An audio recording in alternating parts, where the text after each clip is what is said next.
No, the fact is that we have a fear.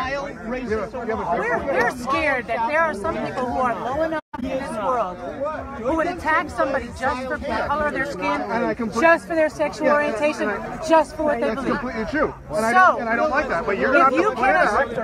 You're going to have to point it out. Will you stand with us against that kind of violence?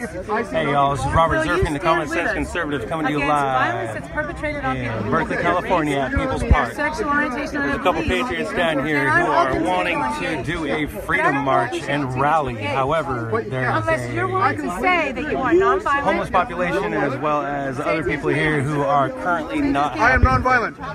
But you're gonna have to racism, homophobia, go on. Exactly. And point out an example. Stand with us against racism. It's already started pretty big. There's no AntiFa so far, even though there's an idea that they might be coming. I'll tell you when they're going to show up. We have a small police presence here currently. They're in a van watching, making sure nothing happens. We have there's one officer who is observing over there by the trees. And you said everyone is racist. Sometimes they're not. I guess everyone is. Thank you. That's completely true, but making a baseless accusation and saying that there's a broad spectrum of racism is helping anyone. It's just making yourself. Do you know what? What do you know about People's Park? I'm sorry? You are in a place called People's Park. What do you know about it? I heard it was the case. I don't really know the exact details. Never. Okay. I wouldn't affiliate myself with anyone. What's going on then? All about love and peace and joy. Why is all this news This shit place here? is that battle. I'm just trying to chill and enjoy the day. I'm hearing a lot of arguments. I don't like it. I'm trying to see what's going on to make it stop. So what is going on? Freedom of speech without fear of violence. That's all it is. Well, I don't care about that. I'm just freedom of speech about what? What are we talking about? What are we talking about today? What we're here just going to pass out of people who I just see a bunch of these news companies and all these people driving around here. So beautiful. The Spanish sailors, when they first came here, they complained about the smell of whale breath. The whales would spout, and there were so many of them that it caused the world smelled like big fart. This place was beautiful. This place also where we stand, once upon a time was called Mexico. It was Mexico. The Spanish, eventually gave away, the Spanish conquered it from the Ohlone, and then the Spanish gave up and left the Mexicans in charge here. This was Mexico. Then the Americans decided they wanted more land, so they fought and they illegal immigration, actually. Lots of European immigrants came in and they outnumbered the number of Mexicans, and they took it by force. Well, more like purchase, but I mean, it's history. We could debate, but it was Mexico. Yeah, at one point in time, and it was Texas Mexico. has the same thing. Illegal, thousands and thousands of European American came into Texas, and so the Mexicans couldn't hang on to it militarily. But it wasn't necessarily illegal because there was no law at that point in time talking about. And you know the land we're standing on right now? Yeah. In 1848, it became part of the United States. 1849, the gold rush. In 1850, the white men of California passed a law which said that no person of color could testify against a white man. What year was that? 1850. 1850, before the Civil War? Correct. Yeah, that makes sense. Most states in the country had that, though. Yeah. You've got people from China streaming in. You got Mexicans who lived here. You got African Americans coming here for a break, and all these people. And the white men said that if you see me kill somebody, you can't testify against me if you're a person of color. Yeah, because before the Civil War, people of color, women were less of a person, so on and so forth, according to the legal system. Yeah, so what's your point? Because after the Civil War, all of that ended. After a while, everything ended. African Americans. We had amendments passed. Freedom, so on and so forth. So let me ask you a question. Since you're kind of talking about that bit, who do you like more as a person? Do you like Robert E. Lee more or U.S. Grant more? The rumors are that Robert E. Lee was an honorable man. He was an abolitionist, yes. That he and that he felt more of a loyalty to Virginia than he did to this concept of the United States. And I understand that, and I'm willing to see that he had good qualities. What about Ulysses S. Grant? I hear he was a drunkard. I hear that he was excessive. I think it's terrible how many Union soldiers died in the Civil War needlessly. But then I come from a head that doesn't even think war is ever the solution. So how do you feel about what about Ulysses S. Grant owning slaves until the very last day that he could? I'm not lifting one up or the other. Okay. I just can't do it. I agree with you. They both were failed. Robert E. Lee. The reason I ask those questions essentially is to find out if it's blind spoon-fed crap that they're spouting about racism and so on and so forth, whether or not they're a hypocrite or not. Because Robert E. Lee, for instance, was a staunch abolitionist. He fought for the South. He was the leader of the South.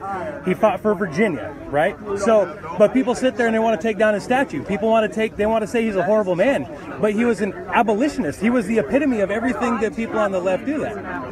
He did end up fighting and leading the Confederate Army, which...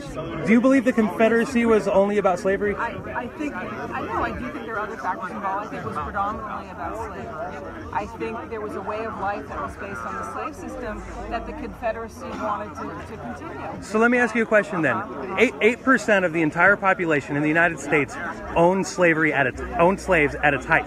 So how did hundreds upon hundreds of thousands of people volunteer for a system that they had no business in, they had no part in? The same way if you went to fight in the army now and you're deployed to Iraq or Afghanistan or whatever, you have no stake in that, and yet you are representing the United States, you are defending the United States because you're part of the military system. That's the way it always works, that a country will have an interest, and usually the people in the army don't necessarily share that interest, but they're representing their country. So I think the same thing happened in the Confederacy. It doesn't matter that the elite owned slaves and the people who mostly fought were not part of the elite. They were still part of that system, and so they believed in fighting for it. If I want to sit down or if I want to take a But again, if the Civil War happened mainly because of slavery, that's not a rallying cry to get people to fight a war and die like that. Actually, it seems to have worked pretty well. Look at this. Give me some examples. How about the hundreds of thousands of Confederate soldiers that died? I mean, they were fighting for their country. Yes, they were fighting for their rights. And slavery was one of the. Come on, slavery was a defining issue in the United States prior to the Civil War. It was the most dominant issue. I mean, why are you belittling the importance of slavery as a catalyst in the Civil War? That seems kind of interesting. Because it was a very, very small part of the Civil War. There were so many other things that were, like I said, tell me. taxes. I mean, literally, the South was being oppressed by the North. The North owned all the factories. They had all the money. The South had all the agriculture. So the North literally sat there and coerced the South to do anything that the North wanted them to do. And the South got sick and tired of it. Yes. You're trying to sort of couch it like that's why the war, Revolutionary War tax rebellion. It's why the war was called the War of Northern Aggression. Who called it that? The South called it. Yes, the people who were fighting the aggressors. So, but I'm curious, why?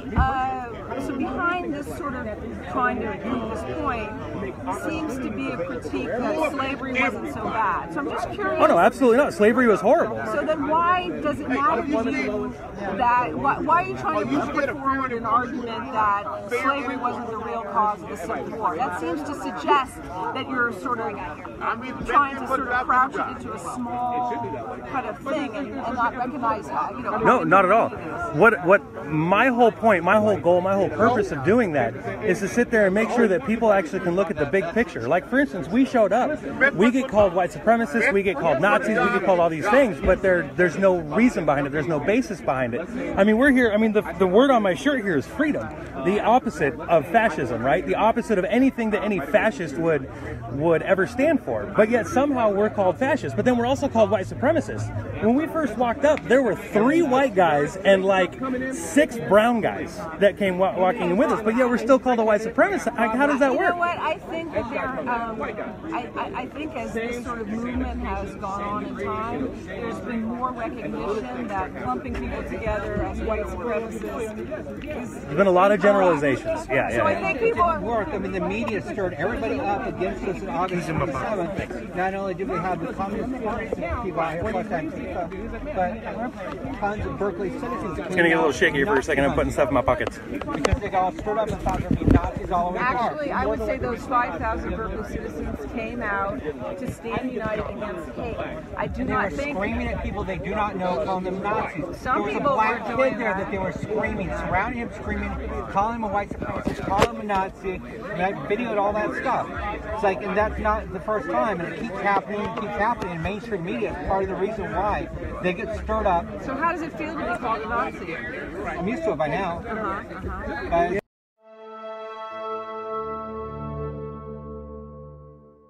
free thought for free people.